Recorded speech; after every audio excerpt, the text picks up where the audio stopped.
تو اس وقت شیخ احمد کبیر الرفاعی، رفاعیہ سلسلے کے بڑے بزرگ، وہ جن کے چاہت سے اللہ کے نبی کا ہاتھ قبر منور سے نکلا تھا، کہ حضرت شیخ احمد کبیر رفاعی رحمۃ اللہ تعالیٰ علیہ جب مدینہ منورہ حاضر ہوئے تو جا کر حضور کی بارگاہ میں سلام پیش کیا اور کچھ اشعار پڑھے۔ اس اشعار کا ترجمہ یہ تھا، مفہوم یہ تھا کہ یا رسول اللہ صلی اللہ علیہ وسلم، جب میں دور تھا تو اپنی روح کو آپ کی بارگاہ میں بھیجا کرتا تھا، اب میں جسم کے ساتھ، روح اور جسم کے ساتھ آپ کی بارگاہ میں حاضر ہوں، اور میرے دل میں یہ تمنا جاگ رہی ہے کہ حضور قبر اطہر سے دست انور باہر لائیے تاکہ میں اسے بوسہ دوں۔ تو آپ کا دست اقدس روضہ انور سے باہر آیا، قبر انور سے، اور کہتے ہیں کہ اس وقت 60,000 یا 50,000 لوگوں نے دست اقدس کی زیارت کی، اور انہوں نے رسول اللہ صلی اللہ علیہ وسلم کے دست اقدس کے بوسے لیے۔ تو دیکھنے والے دیکھ رہے تھے، اور بھی دیکھنے والے تھے، اس دیکھنے والے میں غوث پاک بھی تھے، موجود تھے۔ ہاتھ چومیا، لیکن اتھے ویکھو جامی اتھے ہاتھ نکلیا، فرمایا جامی او جذبہ بیاننا ہے کہ میری اولاد نہیں، خاندان نہیں، میں عشق نہیں قدر کرنے والا، اتھے ہاتھ نہ کرنا، میں آپ نکل کے باہر آ سکتا۔ فضائل اعمال اور فیضان سنت میں شیخ احمد رفاعی کے حوالے سے ایک بڑا ہی مشہور واقعہ نقل ہوا ہے کہ سن 555 میں روزہ شریف کی حاضری کے موقع پر نبی صلی اللہ علیہ وآلہ وسلم کے قبر مبارک سے ہاتھ باہر نکال کر 90,000 لوگوں کی موجودگی میں اپنا معجزہ ظاہر فرمایا۔ آپ معجزات کے منکر ہیں؟ اگر نہیں تو پھر آئے دن اس واقعے کا مذاق کیوں اڑاتے ہیں؟ اس لیے مذاق اڑاتا ہوں کہ یہ کہانی ہے، اس طرح کا کوئی معجزہ ہونا ہوتا تو صحابہ کرام کے ساتھ ہوتا، یہ نہیں ہے کہ آپ ہر چیز کو معجزہ کہہ کے مان لیں گے۔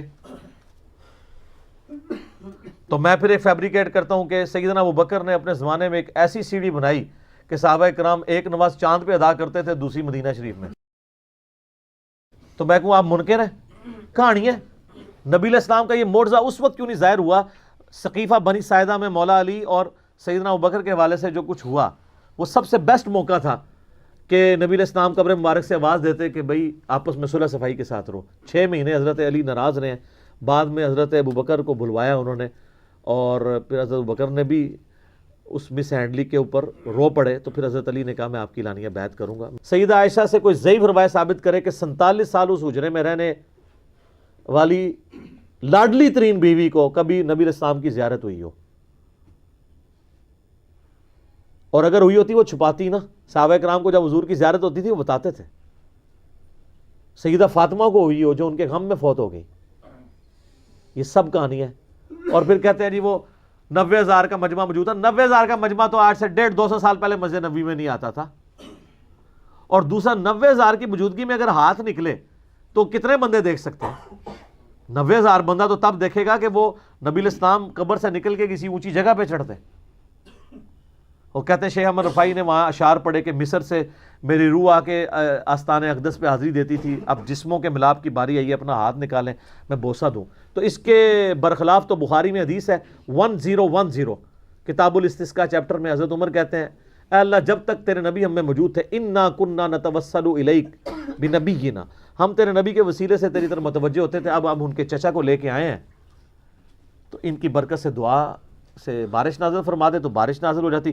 حضرت عمر تو نہیں گئے ہیں کہ یا رسول اللہ آپ کی مبارک زندگی میں بھی آپ کی مبارک انگلیوں سے پانی کے چشمے جاری ہوتے تھے، اور مسلم شریف میں ہے کہ حضرت عمر کے مشورے پہ ایک دفعہ ایسے ہوا تو وہ کہتے ہیں کہ میں نے خود بھی دیکھا ہے، آپ نے پہلے بھی میرے مشورے پہ ایسا معجزہ آپ سے ظاہر ہوا تھا، تو ہاتھ مبارک قبر سے باہر نکالیں، ہم یہ پیالہ لے کے آئیں تو پانی کے چشمے جاری ہو جائیں۔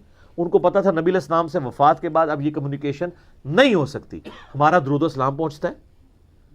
سن نسائی میں حدیث ہے زمین میں کچھ فرشتے سیاحت کرتے ہیں، میرے امتیوں کا سلام میرے تک پہنچاتے ہیں، جو ہم پڑھتے ہیں السلام علیکہ ایھا النبی صلوات بر محمد وآل محمد اللہم صلی علی محمد وعلی آل محمد۔ پھر ابو داؤد میں حدیث ہے اور امام ابو داؤد نے اس کے اوپر باب باندھا ہے قبر رسول کی حاضری والے چیپٹر میں سے لے کے ہیں کہ جو بندہ نبی علیہ السلام پر سلام عرض کرتا ہے اللہ تعالیٰ نبی علیہ السلام کی روح کو متوجہ کرتا ہے، لوٹا دیتا ہے، وہ سلام کا جواب بھی دیتے ہیں. کہتے ہیں دیکھیں جی ثابت ہو گیا. تو اس سلام کے جواب کی آواز آتی ہے روضہ شریف پہ کسی کو؟ نہیں. تو جب آواز نہیں آ رہی تو ہمارا پہنچنا بھی برزخی، جواب دینا بھی برزخی. ورنہ آپ ہمارا پہنچنا کہہ رہے ہیں کہ فزیکل ہے کہ وہ سن رہے ہیں، پھر ان کا جواب بھی فزیکل ہونا چاہیے. یہ سب برزخی معاملات ہیں، اور یہ انہوں نے دین میں خود سے چیزیں داخل کی ہیں. ابو داؤد میں حدیث ہے میری قبر پہ میلہ مت لگانا، تم دنیا کے کسی بھی حصے میں درود پڑھو گے اللہ تمہارا درود میرے تک پہنچا دے گا. صلوات بر محمد و آل محمد، اللہم صلی علی محمد و علی آل محمد. تو یہ شیخ احمد رفاعی والا واقعہ بالکل جھوٹا گستاخانہ واقعہ ہے. نبی علیہ السلام کو کوئی چیز مجبور نہیں کر سکتی. سورہ انبیاء کے اندر آیت ہے کہ جو دنیا سے چلا گیا اب قیامت تک دنیا میں واپس نہیں آئے گا. یہ کہتے ہیں حضرت عیسیٰ علیہ السلام مردے زندہ کرتے تھے، وہ دنیا میں واپس نہیں آتے تھے، وہ صرف دکھاتے تھے مردوں کو زندہ کر کے. وہ حضرت عیسیٰ کے نبی ہونے کی گواہی دیتے تھے، پھر وہ اسی وقت مر جاتے تھے، چلتے پھرتے نہیں تھے.